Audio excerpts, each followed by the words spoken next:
In this module we will talk about wave interferences and normal modes.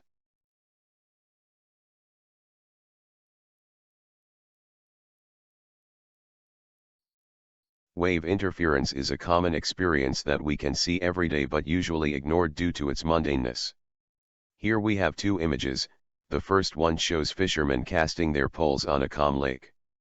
At the moment of impact with the water, waves are produced that begin to expand to a much larger ring. Here we see that the concentric circles begin to collide, and as shown on the right image we see the pattern it is able to produce. The intersection of the waves produced are called wave interference patterns. In this section we will tackle wave interference.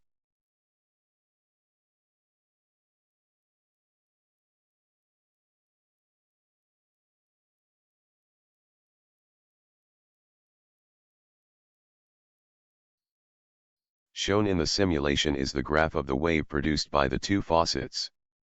When we only open one faucet we see that it is able to produce a wave pattern with amplitude and velocity.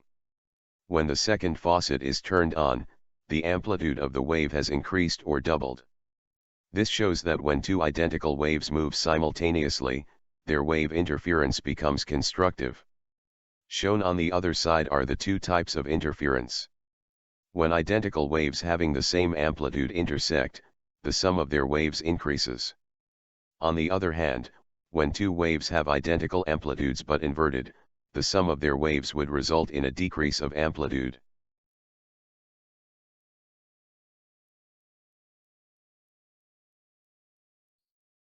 Now let us examine it mathematically.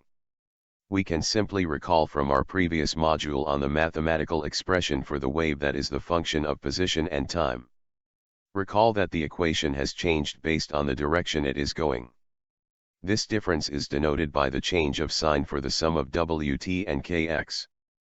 Recall also that the negative sign for the wave going to the right is an indicator that the wave starts from the bottom. Details are discussed in the previous module. So the superposition expression is just the sum of these waves.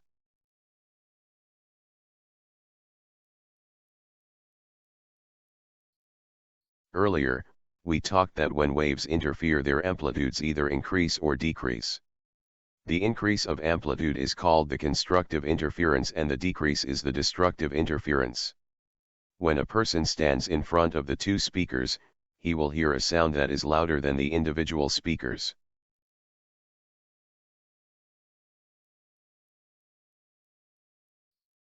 When we change the distance between the speakers, the sound becomes softer compared to the individual speaker. This is the effect of the destructive interference. However, by moving it farther back it begins to go back, becoming louder then softer, and it alternates from constructive and destructive. So the position of the speakers to the listener affects the sound it is perceived depending on the distances. So the factor that determines whether the sound is constructive or destructive is the factor multiplied by a half of the wavelength. So when they are a multiple of the wavelength then they are in phase, thus constructive. In contrast, when they are multiple of n plus a half then they are out of phase, producing a destructive interference.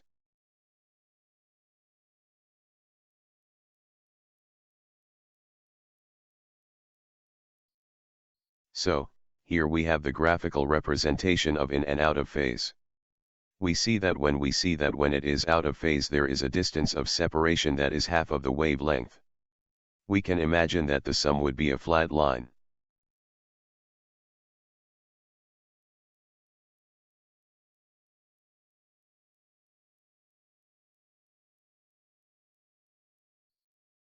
Let us look at this example of interference. There are two identical loudspeakers located at points A and B, 2 meters apart. The loudspeakers are driven by the same amplifier and produce sound waves with a frequency of 784 Hz. Take the speed of sound in air to be 344 meters per second. A small microphone is moved out from point B along a line perpendicular to the line connecting A and B. At what distances from B will there be destructive interference?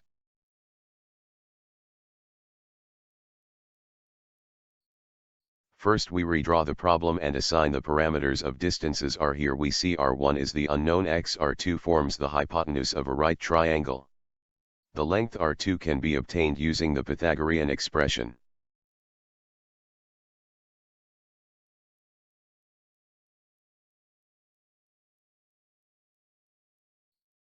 We recall that for a destructive interference, the difference of the distances is a factor of n plus a half. Substituting the equations of r previously determined to get an expression which we rewrite it.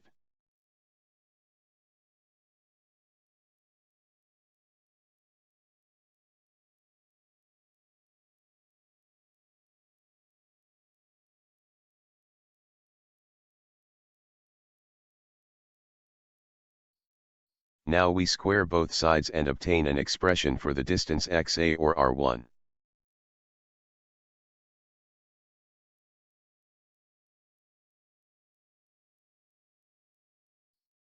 Now we get the value of x if n is equal to 0.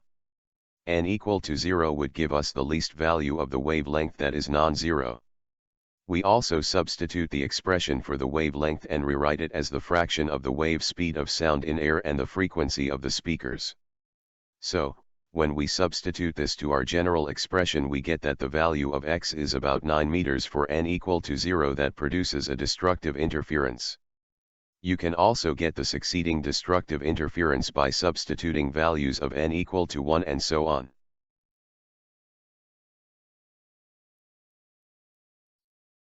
Here we examine the scenario for constructive interference. So, we recall the equation for constructive interference, which is a multiple of n wavelength. Substituting the equations obtained earlier and rewriting the expression.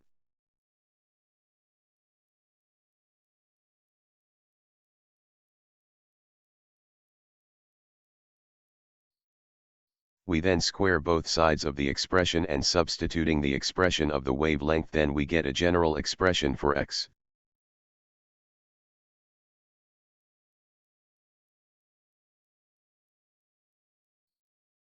For the value of n we selected 1 not 0 since 0 would not yield a non-zero value for the wavelength.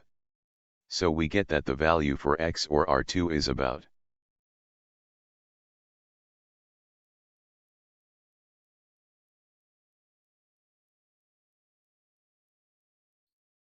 When a transverse wave is bounded between two rigid walls or objects, then the wave will bounce back and forth. When the wave is to oscillate without damping, there are points that appear to be stationary or do not appear to move. We call these points as nodes. The point midway between two nodes is called the antinode. The antinodes have a total length of twice the amplitude.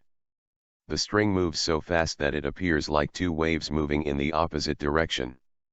So, we can recall the concept of superposition of waves.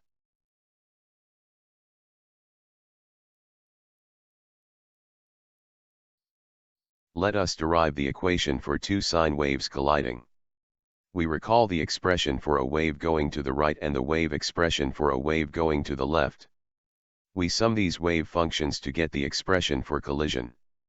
In order to sum this function, we recall the mathematical identity of the sine function and we get a function where two terms cancel each other. We then get an expression for the sum or superposition of waves. ASW stands for the amplitude of a standing wave, where it is equal to 2 times amplitude. Note this function works for the same waves moving in the opposite direction.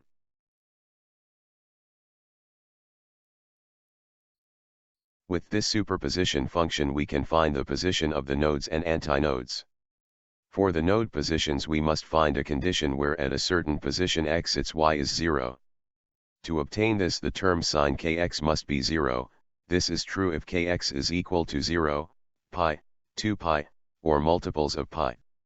Recall also the wave number k, which can be expressed as the ratio of 2 times pi over wavelength from module 1. We then substitute and equate this to the multiples of pi and we rewrite it and we get the equation for the positions of the nodes.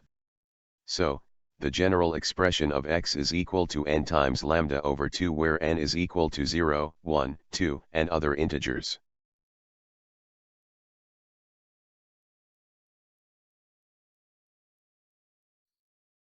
For the antinode position for a standing wave, sin kx is equal to 1 when its position is a multiple of half of pi. Rewriting the expression shown, we get that x is equal to n times lambda over 4, where n are odd number integers.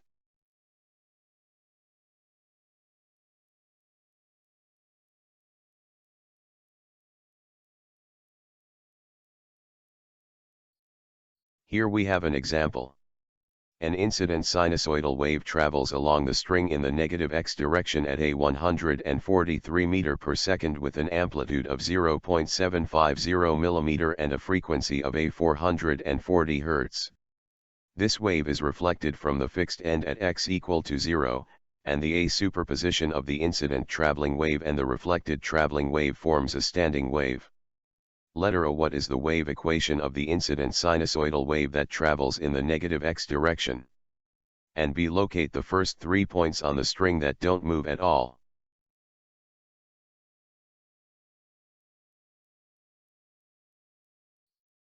The first step is to use the ideal equation. So, we recall the wave equation of the incident sinusoidal wave that travels in the negative x direction is given by y equals to amplitude times sine of the sum of terms inside the wave function. The details of this are discussed in the previous module.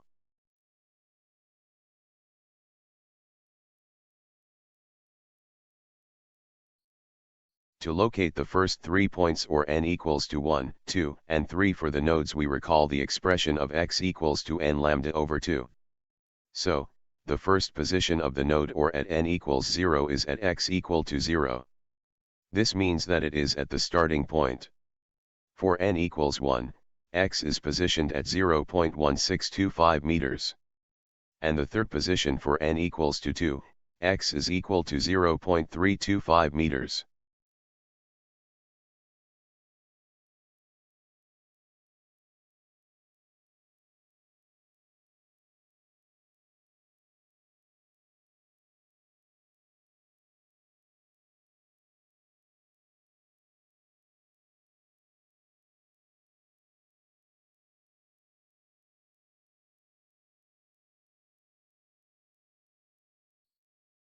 Consider a string fixed at both ends with length La. It is plucked, producing a transverse wave with reflections occurring. As observed, displacement nodes will be formed at both ends and at every half wavelength. Thus we can calculate the length L of a string to satisfy this condition. Note that the wavelength here varies with the n.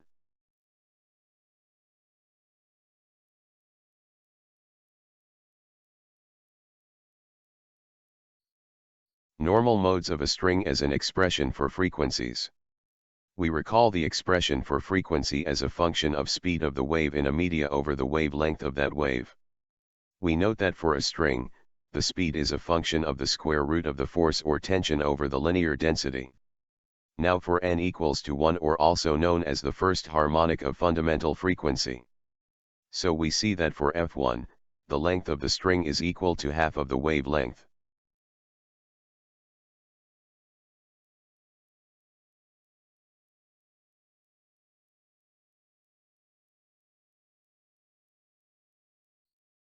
For n equal to 2, it is called the second harmonic or first overtone. f2 is equal to twice of f1. The length is equal to wavelength. For n equal to 3, it is called the third harmonic or second harmonic. We see that f3 is equal to 3 times f1. Length L is equal to 3 over 2 times the wavelength.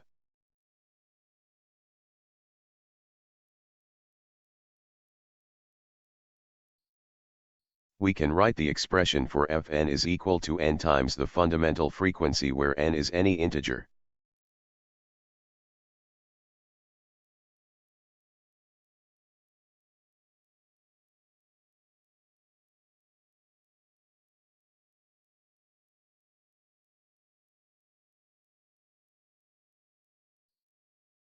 Here we have a sample problem. A string fastened at both ends has successive resonances with wavelengths of 0.54 meters for the n harmonic and 0.48 meters for the a n+1 harmonic. Letter A, which harmonics are these? And letter B, what is the length of the string? First step, we recall the expression for the wavelength for n wave and write an expression for the n+1 harmonic. We then take the ratio of these expressions and rewrite it to have an expression for the unknown n. We see that it is equal to 8.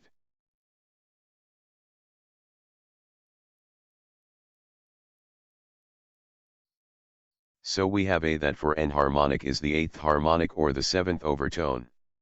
For the n+1, we have the 9th harmonic or the 8th overtone. For letter B, the length of string can be obtained by using either expression for the wavelength. Here we use the 8th harmonic expression, we rewrite this and get an expression for the length of the string. Here we see that the length of the string is around 2 meters.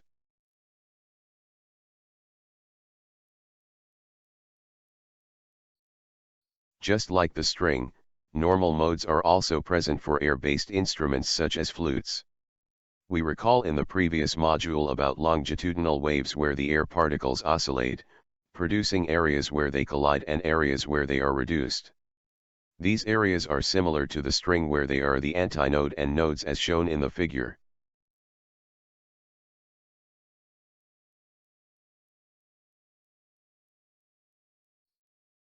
Kunst's tube is a tool used to demonstrate the behavior of particles by using the vibration due to the speaker. It is designed to show the wave-like behavior due to the compression and relaxation of the air molecules.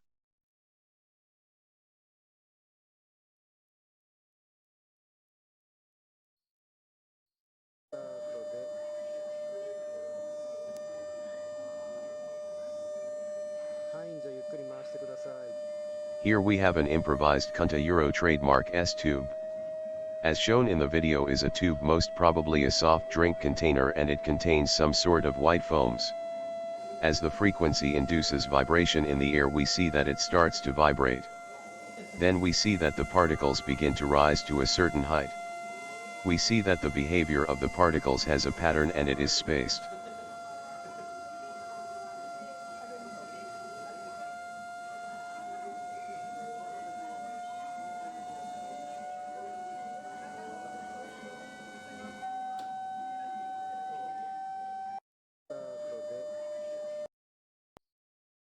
We recall the difference between transverse and longitudinal waves, that the transverse wave is described by the displacement of string.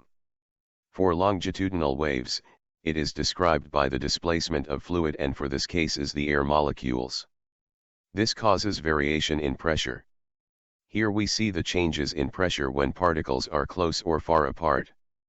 When particles are compressed, there is an increase in pressure, and this position is called the pressure antinode. When the particles are fewer or far apart from each other, there is a decrease in pressure, and this position is called the pressure node.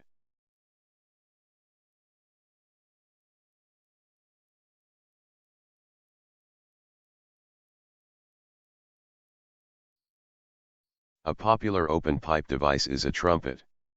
A musician can alter the sound of the waves produced by changing the keys, creating a superposition of waves that sounds beautiful.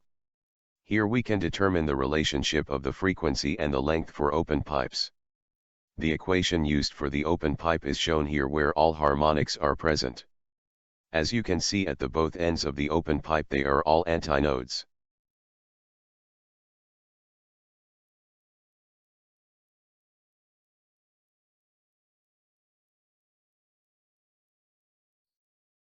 A panpiper is an example of a stopped pipe musical instrument. For a closed pipe or stopped pipe where one end is closed, only an odd number of harmonics are present. We also see that at the closed end of this type of pipe is a node.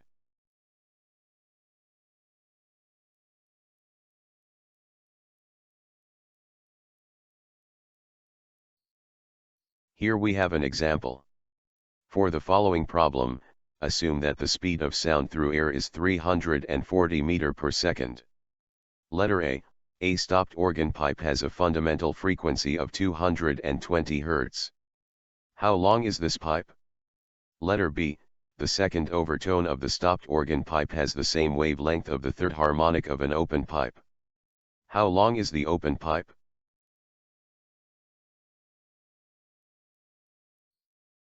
First we identify the useful equation. So for a stopped pipe we use the expression of the frequency for the n harmonic. We recall that the fundamental is equal to n equals to 1. We get that the length based on the n equal to 1 is around 0.368 meters.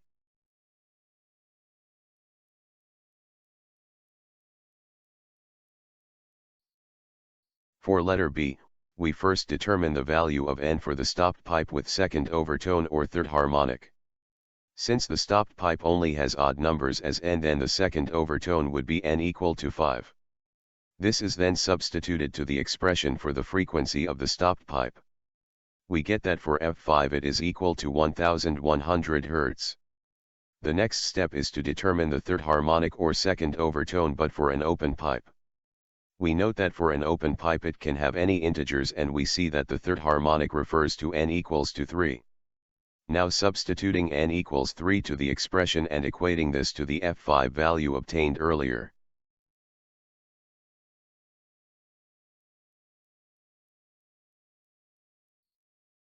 We then rewrite the expression and substitute the values and we see that the length for the open pipe is equal to about 0.46 meters.